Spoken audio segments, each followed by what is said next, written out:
ব্যাপার নিয়ে খুব হট, খুব গরম। কই হুজুর সত্যি কি করি, বড় মুসিবত। ঠিক আছে, মুসিবতে তুমি আসো, আমি তোমার দেখতে পাচ্ছি না, চিনিও না বাবা, তবে সূত্র আমাকে বলে একটা প্রশ্ন করতে, তোমাকে সূত্র বলে তোমাকে একটা প্রশ্ন করতে, তুমি কি আল্লাহর ওয়াস্তে আল্লাহকে হাজির নাজির জেনে সত্য উত্তরটা দেবে? হুজুর ঠিক আছে। বললাম আচ্ছা, তুমি বিয়ের আগে কি করছো? আল্লাহর কসম, আল্লাহর কোরআন আমার হাতে। টেলিফোনের ওই প্রান্তে কেঁদে দিল এবং বলল, হ্যাঁ, ইউনিভার্সিটি যখন পড়তাম আমিও একটা খারাপ কাজ করেছিলাম। বলে না নাউযুবিল্লাহ। আজ সব জায়গায় এমন বাস্তবতা চলছে, নিজের দিকে তাকায় না, আরেকজন এমন আছে না নাই? বন্ধু, তাই আমি আমার নিজেকে আপনাদের সবাইকে বলতে চাই, পরিবার ভাঙ্গার যে প্রবণতা শুরু হয়েছে বিভিন্নভাবে, খালি অন্যের দোষ দেখা, নিজের দিকে আছে না নাই? বন্ধুগণ, আমি আমার নিজেকে আপনাদের সবাইকে বলি, বন্ধু আসুন নিজে ভালো হতে শিখি। বুঝতে পেরেছেন? কারণ নিজে যদি ভালো হতে শিখি, নিজে নিজে ভালো হলে পয়সা লাগে না। বুঝতে পেরেছেন? আর নিজে যদি ভালো না হই, তাহলে সবাই, আমি যেমন সবাই তেমন। দেখবেন আমাদের মধ্যে অনেক আছে আলেম ওলামা, দেখবেন তার শিক্ষকের সাথে দুর্ব্যবহার করেছে, গুরু মারা শিষ্য বাংলায় বলে, আছে না নাই? আরে ভাই, বুঝেন না, বুঝেন না। শিক্ষক যে তাকে বড় করেছে তার সাথে দুর্ব্যবহার করেছে, খোঁজ নিয়ে দেখবেন তার যত শিষ্য তারাও এমন। ঠিক না বেটি? আরে ভাই, গরু মারা শিষ্য বুঝেন তো, আছে না নাই? সব জায়গায় এমন, দুর্ভাগ্য। তাই বন্ধু, আজকে আমি আমার নিজেকে আপনাদের সবাইকে নসিহত করি, আসুন নিজেরা ভালো হতে শিখি, নিজেকে ভালো করি, তাইলে সবাই কি আমি কি বোঝাতে পেরেছি? বাংলাদেশের করুণ পরিস্থিতি শুরু হয়েছে, এর থেকে উত্তরণ করা সম্ভব না? সম্ভব না। এটা হলো আমার 1 নাম্বার কথা। 2 নাম্বার বলতে চাই, দেখুন আমার বড় ভাই ডক্টর মতিউল ইসলাম ভাই, গুণ, জ্ঞান, আলম, বয়স সব দিক থেকে আমার বড়। তিনি সালাতুল ইশার আগে সুন্দর বক্তব্য রেখেছেন, বলেছেন, আপনারা অনেকেই শুনেছেন আলহামদুলিল্লাহ। যারা শুনেননি আপনাদেরকে রেকর্ডেড সিডি দেয়া হবে, শুনবেন আপনারা। তিনি সুন্দর করে বলেছেন, অনেকগুলো বিষয় সুন্দর করে বলেছেন। হ্যাঁ, অন্তত একটা নিয়ামত আপনাদেরকে বলেছেন যে আপনারা হারামাইন আর শরীফাইনের দেশে আছেন, অনেক কিছুই আগে জানতেন না, এখন জেনেছেন, আছেন না নাই? বলেন আলহামদুলিল্লাহ। এই যে জানাটা, এই যে ইলম পাওয়াটা, ইলম অর্জন করাটা, এটা সবার জন্যে কর্তব্য, সবার জন্যে ফরজ। কি নফল নাকি ওয়াজিব নাকি? বিশ্বাস করুন, জীবনের জন্যে যেমন টাকা পয়সা দরকার, জীবনের জন্যে দরকার, আছে না নাই? কিন্তু টাকা পয়সার আগে দরকার ইলম। কি দরকার? জীবনে টাকা পয়সার যতটা গুরুত্ব, তার চেয়ে হাজার হাজার হাজার গুণ বেশি প্রয়োজন হলো কিসের? ইলমের। ইলমের প্রয়োজন, এটা ফরজ। হ্যাঁ, ইলম বলতে কেবল কি সার্টিফিকেট, মেট্রিক পাস করা, দাওরায়ে হাদিস পাস করা, কামিল পাস করা, এর নামে ইলম? ইলম মানেই হলো, ইলমের সংজ্ঞা দিতে গিয়ে এটা সুন্দর সংজ্ঞা, আল ইলমু নূরুন ফিল কলবিল মুমিন। ইলম হলো ঈমানদারের আত্মায় নূর। আল ইলমু নূরুন ফিল কলবিল মুমিন, ঈমানদারের আত্মায় নূর হলো ইলম। তবে কোত্থেকে পাওয়া যাবে? এটা হলো মুক্তাবাসুন। এই নূরটা নিতে হবে, চয়ন করতে হবে মিন আকওয়াল মুহাম্মাদিয়া ওয়া আফআলি, মুহাম্মাদুর রাসূলুল্লাহ সাল্লাল্লাহু তাআলা আলাইহি ওয়া আলিহি ওয়াসাল্লামের কথা, কাজ, সমর্থন থেকে। এর নামে ইলম। এর নাম কি? মুহাম্মাদুর রাসূলুল্লাহ সাল্লাল্লাহু আলাইহি ওয়াসাল্লাম এবং তার জীবন, তার কথা, তার কাজ, তার সমর্থন থেকে এই নূরটা ইমানদার গ্রহণ করবে। এর নাম ইলম।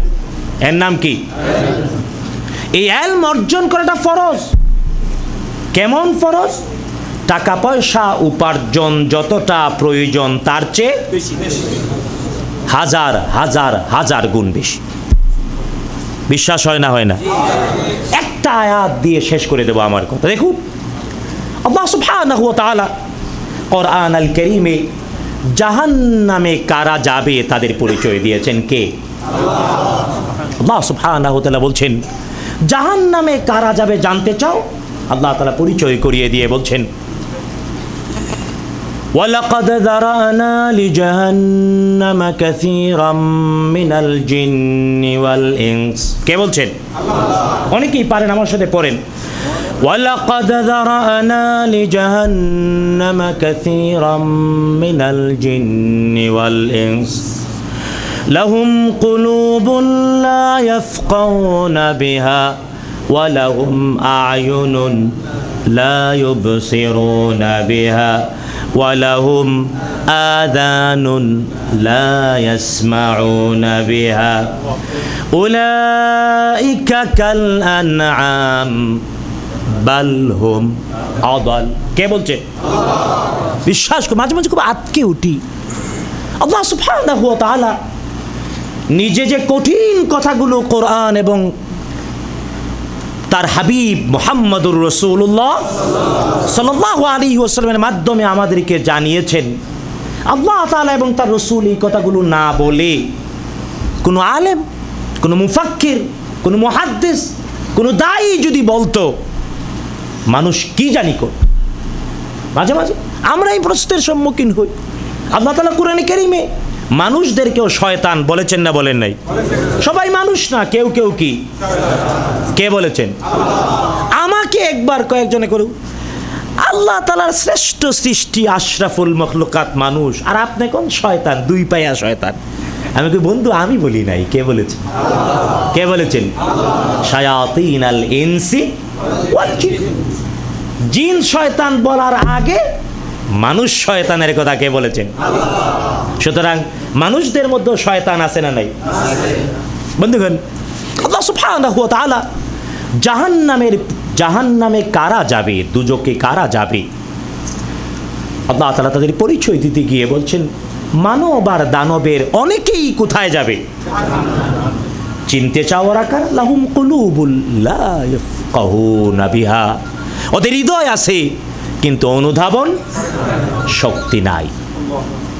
আত্মা আছে কিন্তু সত্য অনুধাবনের শক্তি নাই। শুধু তাই না, ওয়ালাহুম আ'য়ুনুন লা ইউবসিরুনা বিহা। আছে চক্ষু, দুই নয়ন থাকতে অন্ধ, দুই নয়ন থাকতে।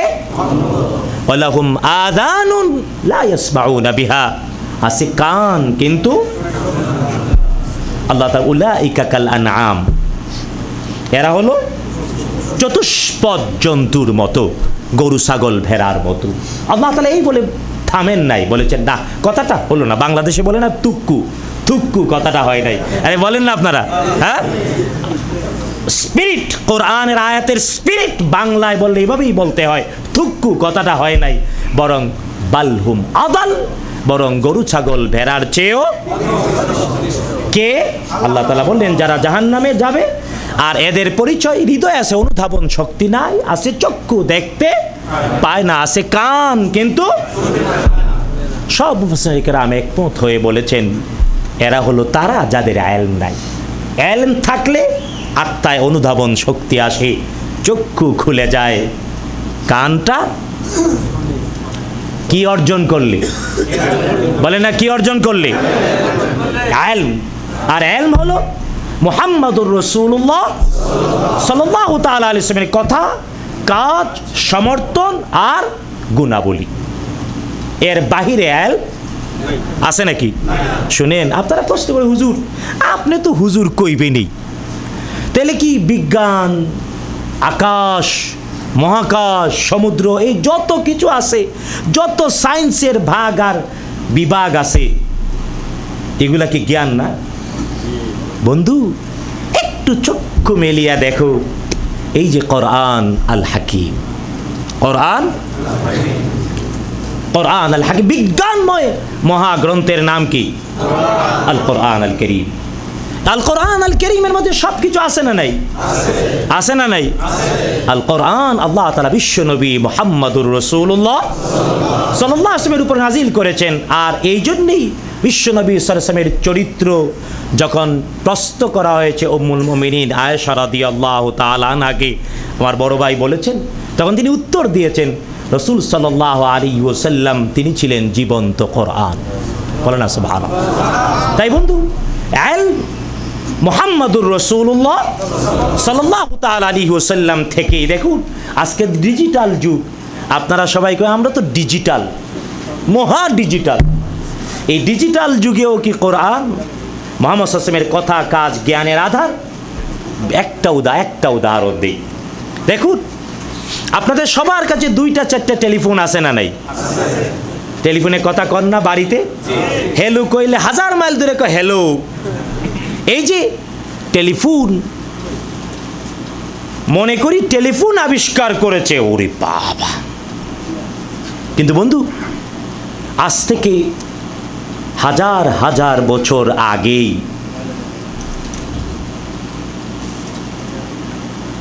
আল্লাহ সুবহানাহু ওয়া তাআলা কোরআন আল কারীমে বলেছেন, তিনি তার নবী সুলাইমান আলাইহিস সালাম এর সময়ে তার এক বান্দাকে এমন যোগ্যতা দিয়েছিলেন যে যোগ্যতা আজকের ডিজিটালকে অনেক আগে লাথি মেরে ফালাই দিছে।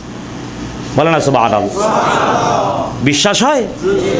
আপনারা বাংলাদেশে ওয়াজে রানী বিলকিসের গল্প শুনছেন তো? সূরাত আন-নামলের মধ্যে পিপিলিকা নামে যে সূরাটা, এর মধ্যে আছে না নাই? ঘরে যায় মিলায় দেখবেন। আল্লাহ সুবহানাহু ওয়া তাআলা বলছেন, সুলাইমান আলাইহিস সালামের কাছে বিলকিসের গল্প আসলো। হুদহুদ পাখি বলল, তার ছিল বিশাল একটা সিংহাসন, ওয়ালাহা আরশুন আযীম। সুলাইমান আলাইহিস সালাম বলেন, কে আছে এমন তোমাদের মধ্যে এই বিশাল সিংহাসন আমার দরবারে নিয়ে আসবে? বিলকিস আত্মসমর্পণ করে আমার কাছে আসার আগে আল্লাহ তাআলা বললেন, ক্বালা ইফরিতুম মিনাল জিন্নি, একজন প্রাজ্ঞ অভিজ্ঞতা সম্পন্ন সুঠাম দেহের অধিকারী জিন বলল, আনা আতিকা বিহি ক্বাবলা আন তাকুমা মিন মাকামিক। সুলাইমান আলাইহিস সালাম বলেন, আলাইহিস সালাম। নবীদের নাম শুনলেই আলাইহিস সালাম বলবেন, কারণ স্বয়ং আল্লাহ তাআলা সালাম দিয়েছেন। আমাদের দেওয়া উচিত না? উচিত না? সুলাইমান আলাইহিস সালাম তিনি বললেন, আচ্ছা জিন, তুমি নিয়ে আসবা, কয়ের সময় লাগবে, ক্বাবলা আন তাকুমা মিন মাকামিক, আপনার অফিসিয়াল টাইম শেষ হওয়ার আগে, তার মানে অফিস টাইম লাগবে। আল্লাহ তাআলা বলছেন পরের আয়াতেই, ওয়াকাল আল্লাযী ইনদাহু ইলমুম মিনাল কিতাব। বলেন না সুবহানাল্লাহ। একজন মানুষ বলল, যার কাছে কিতাবের জ্ঞান ছিল, আন আতিকা বিহি ক্বাবলা আন ইয়ারতাদ্দা ইলাইকা তারফুক, চোখের সারটা, চোখের পলক উপর থেকে নিচে পড়ার আগে 1000 মাইল দূর থেকে সিংহাসন নিয়ে আসবে। কে বলল? মানুষ। কে বলল? ডিজিটাল ডিজিটাল করো, কত কিছু আবিষ্কার করেছো, কোরআনের পায়ের কাছেও যেতে পারেনি। বলে না সুবহানাল্লাহ। একজন মানুষ বলল, আমি নিয়ে আসবো 1000 মাইল দূর থেকে সিংহাসন, চোখের পলক পড়ার আগে। আনছিল নি? বিশ্বাস হয়? আল্লাহ তাআলা বলছেন, ফালাম্মা রাআহু মুস্তাকিররান ইনদাহু, মুহূর্তেই বিশাল সিংহাসন সামনে দেখলেন সুলাইমান আলাইহিস সালাম। তিনি বললেন, হাদা মিন ফাদলি রাব্বি, এটা আমার রবের অনুগ্রহ, লিয়াবলুয়ানি আশকুর আম আকফুর, আল্লাহ তাআলা পরীক্ষা করতে চান আমি তার শুকরিয়া আদায় করি না কুফর। এই যে কয়েক হাজার বছর আগে বিজ্ঞানের এই অগ্রযাত্রা সাধিত হয়েছে, সুলাইমান আলাইহিস সালামের। আজকের পৃথিবীতে অনেক কিছু আবিষ্কার। আমার এক আত্মীয়, আমার মায়ের দিক থেকে আত্মীয়, তিনি নাসায় ডাক্তার। নাসা চিনেন তো? আমেরিকাতে মহাকাশ গবেষণা কেন্দ্রের ডাক্তার। তিনি নিজে আমাকে বলেছেন পরীক্ষা করা হয়েছে শব্দকে যেমন ট্রান্সফার করা হয় ঠিক এই গতিতে বস্তু ট্রান্সফার করার কিন্তু বিজ্ঞান আজও পর্যন্ত ব্যর্থ, কারণ এতে বস্তুর অস্তিত্ব হারিয়ে যায়। কিন্তু কোরআন বলেছে পৃথিবীতে একবার এমনটা, তাই বিজ্ঞান আজ পর্যন্ত যা পারেনি তার সংবাদ মুহাম্মাদুর রাসূলুল্লাহ 1400 বছর আগে আমাদেরকে। যদি কেউ বিজ্ঞান নিয়ে চ্যালেঞ্জ করে আমাদের মতো হুজুরকে দেখে ইসলামকে, কোরআন আর সুন্নাহকে গালি দেন, তাহলে বলবো মরিস বুকাইলির বইটা পড়বেন, the Bible, science and Quran. কোরআন, বাইবেল, কোরআন এবং বিজ্ঞান। বন্ধুগণ, এই যে জ্ঞান মুহাম্মাদুর রাসূলুল্লাহ সাল্লাল্লাহু তাআলা আলাইহি ওয়াসাল্লামের কথা, কাজ, সমর্থন আর গুণাবলীর বাইরে নাই নাই নাই। বুঝতে পেরেছি? তাই ইলম যে অর্জন করে সেই হয় মানুষ, আর যে ইলম অর্জন করে না সে মানুষ হতে পারে? বলেন মানুষ হতে পারে?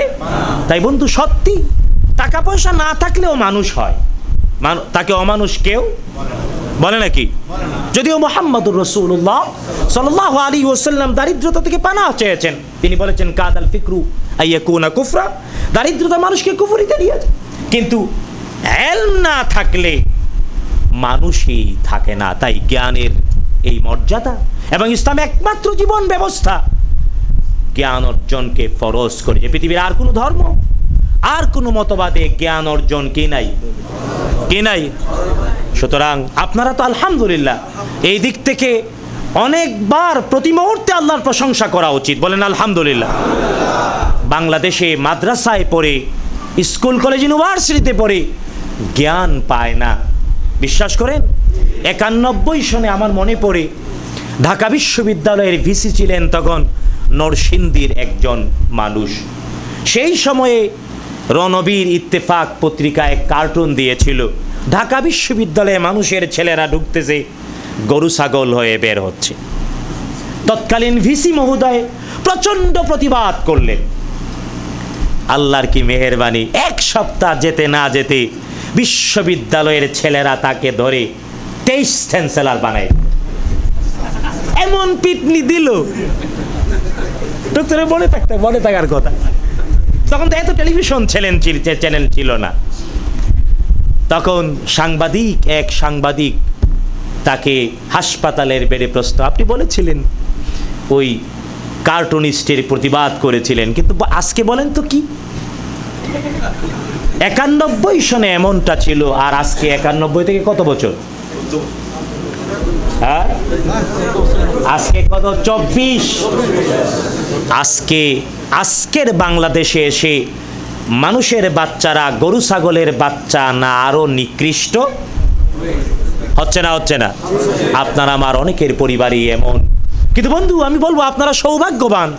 এই সুয়ুকদের, এই যে আমার ভাইরা, আমি তাদের, যেমন শেখ আব্দুল্লাহ আল কাফি, এই যে, তারপরে শেখ কাশেম বিন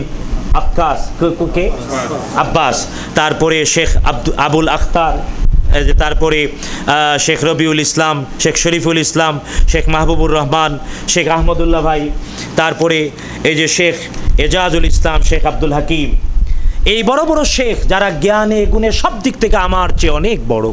বিশ্বাস মুখলেসুর রহমান ভাই, আলহামদুলিল্লাহ। এই শয়ুখরা এদের সংস্পর্শ পেয়ে ইলম অর্জনের সুযোগ পেয়েছে। বলেন আলহামদুলিল্লাহ। আরো জোরে বলেন আলহামদুলিল্লাহ। আপনারা এই ইলমের কদর করবেন নিজে মানুষ হওয়ার জন্যে, আর ইলমটার খালি টাকাই পাঠাবেন না, ইলমটাও রফতানি করবেন। রাজি আছেন? কে রাজি আছেন? বিশ্বাস করুন, আমরা বাংলাদেশকে নিয়ে বড় আশাবাদী এখন ব্যক্তিগতভাবে আমি। কারণ আজ থেকে 10, 15, 20 বছর আগেও জ্ঞানের চর্চা এমনটা ছিল না, ইলমের চর্চা ছিল না। কিছু কিছু কিতাবের চর্চা ছিল, বিভিন্ন তরিকার পন্থার চর্চা ছিল, কিন্তু আলহামদুলিল্লাহ এখন আপনারা যারা টাকাও পাঠান, এলমও পাঠান, পাঠাবেন তো? রাজি আছেন? হাত তুলেন দেখি, 2টা হাত তুলেন। খালি টাকা পাঠাবেন না, কি পাঠাবেন? রাজি আছেন? আল্লাহ তাআলা কবুল করুন, বলেন আমিন। আরো জোরে বলুন আমিন। এলমও পাঠাবেন, এলমকেও পাঠাতে হয়, আমদানি রপ্তানি করতে হয়, হয় না? হয় না? রাজি আছেন তো ইনশাআল্লাহ? এলম টাকা পাঠালে কেবল হয়তো ঘর বানাবে, বাড়ি বানাবে, আরাম আর আয়েশ করবে, কিন্তু এলম যদি পাঠাতে পারেন কি হবে? কি হবে? মানুষ হবে। আর জান্নাত মানুষের জন্য।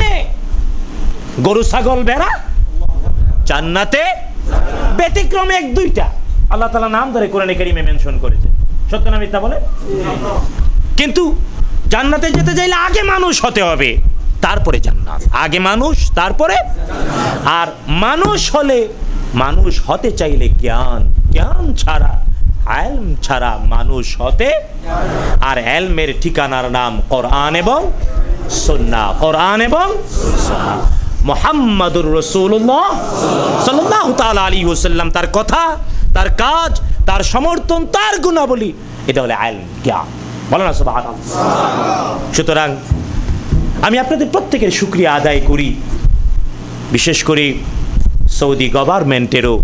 কারণ মাল্লাম ইয়াশকুরিন নাস ফালাম ইয়াশকুরিল্লাহ। মানুষের শুকরিয়া আদায় না করলে আল্লাহ তাআলার বন্দিগিও ঠিকমতো হয় না। তাই এই যে সৌদি গভর্নমেন্ট ওজারা শুন আল ইসলামিয়া এই সুন্দর আয়োজন করেছে, আপনার আমার প্রত্যেককে মানুষ হওয়ার জন্যে সুযোগ করে দিয়েছে, তাদের শুকরিয়া আদায় করা উচিত না? উচিত না? রাজি আছেন তো? না খালি সমালোচনা, খালি বদনাম। সৌদিদের এত বদনাম করে কিছু কিছু লোকজন আছে। আরে বেটা, নিজের বদনামটা কর। অনেক উম্মাল অনেক আছে এবং সৌদি আরবে থাকে, দেশে গেলে সৌদিদের বদনাম বলিতে বলিতে বলিতে বলিতে, ঠিক না বেঠিক? আরে ভাই আছে না নাই? আরে মিয়া, তুমি আমাকে, আমাদের সবাইকে মানুষ হতে যে শিখালো, ইলম জানার, বুঝার, রপ্তানি করার সুযোগ যে দিল, তার তো শুকরিয়া আদায় করা উচিত। উচিত না? উচিত না? সুতরাং এই সরকারের, এই সৌদি আরব, এই বাদশাহ সহ সবার আমরা শুকরিয়া আদায় করি। তাদের যতটুকু ভালো, তাদের যতটুকু কল্যাণ, তাদের দ্বারা যতটুকু উপকৃত হচ্ছি, আমরা প্রত্যেকটি মুহূর্তে তার শুকরিয়া আদায় করি। করবেন তো ইনশাআল্লাহ? এদেশের মানুষদের মধ্যে এখন এমন অনেক ভালো গুণ আছে, আমাদের অনেক আলেমের মধ্যে তা বলেন আছে নাকি? এমন অনেক আছে, আপনারা খাফে খাফে মিলাই লুয়েন। বুঝাইতে পেরেছি? সুতরাং ভালোটা গ্রহণ করব, মন্দটা বাদ দেব। আর এটাই শিখিয়েছেন মুহাম্মাদুর রাসূলুল্লাহ। দেখুন রাসূল সাল্লাল্লাহু আলাইহি ওয়াসাল্লামের উসলুব কি ছিল দাওয়ার ব্যাপারে। একটা হাদিস বলে শেষ করে দেই। দেখুন, মাঝে মাঝে আমার নিজেকে আমি নসিহত করি এই দিয়ে।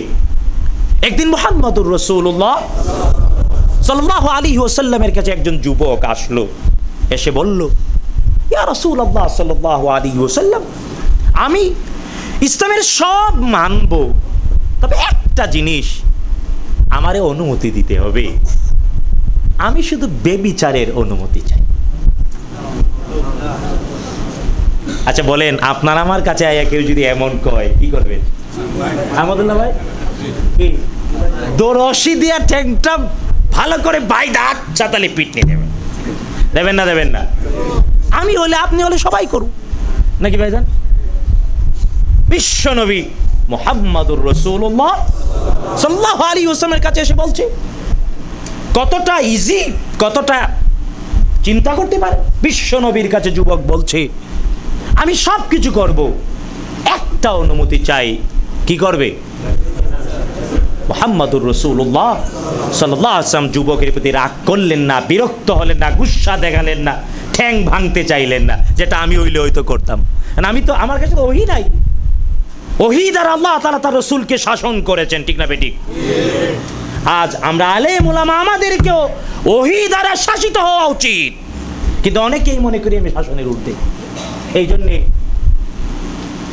বিশ্বনবী সাল্লাল্লাহু আলাইহি ওয়াসাল্লামের হেদায়েত ঠিকমতো নিজের মধ্যে হচ্ছে না, অন্যের মধ্যে পৌঁছাচ্ছে।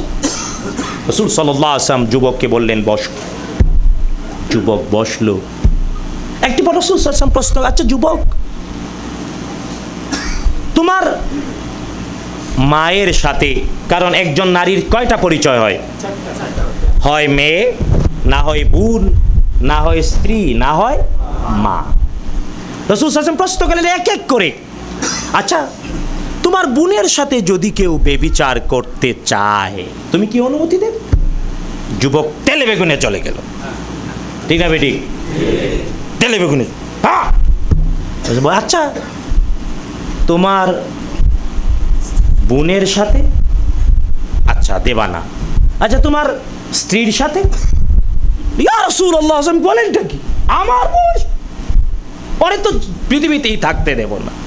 আপনারা কি কইবেন? প্রশ্ন করলেন, আচ্ছা তোমার মেয়ের সাথে, আমার কলিজার টুকরো মেয়ে, তার সাথে? তোমার মা, আমি যার গর্ভ থেকে এসেছি তার সাথে? মুহাম্মাদুর রাসূলুল্লাহ, জোরে বলেন সাল্লাল্লাহু আলাইহি ওয়াসাল্লাম, আরো জোরে বলেন সাল্লাল্লাহু আলাইহি ওয়াসাল্লাম। উসওয়া, তিনি আমাদের সবার জন্য দলিল। তিনি বললেন, যুবক, তুমি যার সাথে ব্যভিচার করতে চাও সে তো কারো না কারো মা, কারো না কারো বোন, কারো না কারো মেয়ে, কারো না কারো। যুবকের বিবেক খুলে গেল, মুহূর্তেই তওবা করলো। বলেন সুবহানাল্লাহ। আজ দাওয়ার উসলুব এমন হওয়া উচিত না? উচিত না? উচিত না? উচিত না? সুতরাং আল্লাহ সুবহানাহু ওয়া তাআলা আমাদের সবাইকে দাওয়ারি পদ্ধতি, বিশেষ করে আমরা যারা দাওয়াত দিতে চাই, দাওয়ার কাজ করতে চাই, আমাদের মধ্যে এই উসলুব আল মুহাম্মাদিয়া সাল্লাল্লাহু আল্লাহ তাআলা আনয়নের তৌফিক দিন। বলেন আমিন। আরো জোরে বলুন আমিন। বন্ধুগণ, আমার ইচ্ছা ছিল আরো অনেক লম্বা, আরো বেশ কয়েকটা বিষয়ে বলবো, তো আসলে শুনেন শুনেন, গরম যে পরিমাণ,